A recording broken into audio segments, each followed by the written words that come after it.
Jumalan nimellä. Mutta Joonas niinku iskä ja Joonas tiesi aika paljon minun ja Tonin asioita silloin, kun me käytiin siellä selvittää. Niin no. Ei oo ketään muuta vaihtoehtoa. Mikä riita oli niitä näin? Niin. Sun kanssa. Niin. Mistä mitä Marikaan kirjoitti, eka väitti Mari kirjoitti niitä näin. Kuka väitti? Sä sanoit, että Mari kirjoitti. Olen sanonut, että minä kirjoitin, minä olin töissä selvinpäin, että sitten ei oo ollut lähelläkään. Mä en oo mulle mitään teille, että ei oo suurta vastaan eikä mitään. Mulla ei yhtään, niin mä edes tunne yhtään kaveria enkä muuten. No mitä vittu väliä silloin, mutta menet silti vittu selittää tommoista. Vittu. Se loppuu tähän näin. Joo. Ja Joonas, mä pari kertaa sulle jo sanonut, että niinku lopeta, että ei tarvi puhua enää mitään, mikä eläimistä on siellä henkilöä. Ei mikä on tietää. Ei, sä oot ollut pyytänyt anteeksi ne kaikki miljat, mitä oli koko Hän vitun on pasta. pyytänyt anteeksi. Olen. Kyllä, siellä vaan sanoit mulle, että joku känninen tuli tänään jotain sellaisen ja selittää, mitä... Ei, mä oon vitun pahalla oikeesti. Nyt sun kannattaa selvittää se Joonaksen kanssa niin vittu mitä sun selittää, mutta mä en vittu halua enää itsestäni kuulla mitään tommosia vittua. Joo.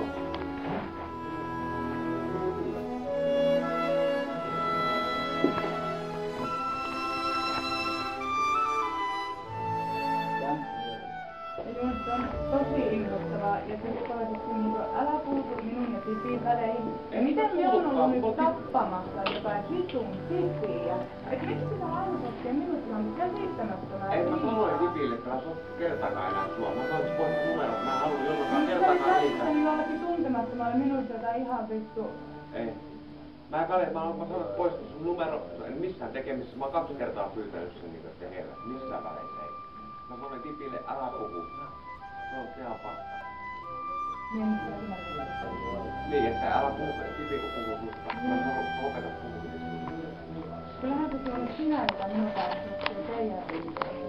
No voin vaan näitä tulevaisuudessa ei enää vittu tuu, kun mua vituttaa kuulla noita tommosia niinku asioita. Se vittu on jotain ihan vittu, mun mielestä vittu hullua. Ei varmasti tule mitään enää. No, se on sit vittu hyvä. Ja ihan vaan tiedoksi niinku Joonas, jos tulee sitten eilen puhelimelle sieltä, että niin matkahuollon kautta Lerekuussa vauhtia, eksoja ja niin edelleen. Yhden kerran lähti se. Joo, ihan sanon. Silloin alkuaikoina yhden kerran. Mä kertonut Kytillekin susta kaikki, niin se on hyvä kaveri sulla. Ja me on sanonut vaan niinku sen jälkeen kun se sanoi, että mä en ole lähtenyt kertaakaan sen jälkeen, kun mulle sanoi tämä yksi herra sanoi niin näin. Niin, ja sä sanoit sen jälkeen. Sen jälkeen mä en viittää. Joo, mutta niinku tiesi, että Joonas se lupasi jo vittu vuosia sitten ihan sama asia. Ja niinku se tiesi nyt meidän tilanteen ja kaikki, niin mitä sitten?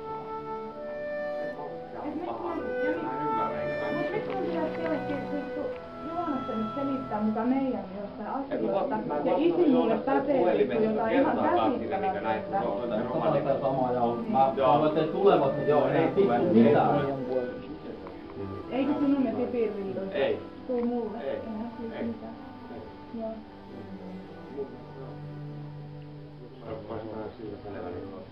Ei saa ihan numeroita poistamalla, vaan niinku, että oikeesti mietin mitä se sanoo. Joo, selvä. Ei oo. Se on semmonen juttu, että... Vittu, kohta anna, et tuu, vittu paskaa. Älkää, enää. Se on muija. Katopkin saatana. Joo. Vittu jos joutaa tulla takaisin. Saatana, saa muuta kuin juuri siellä. Joo. Se on Selvä tällainen. menneelle ei voi mitään, mutta jatkossa voi käydä jotain miettiä. Ei tavallaan niin kysyä, että ihmisen on lopeta tuossa.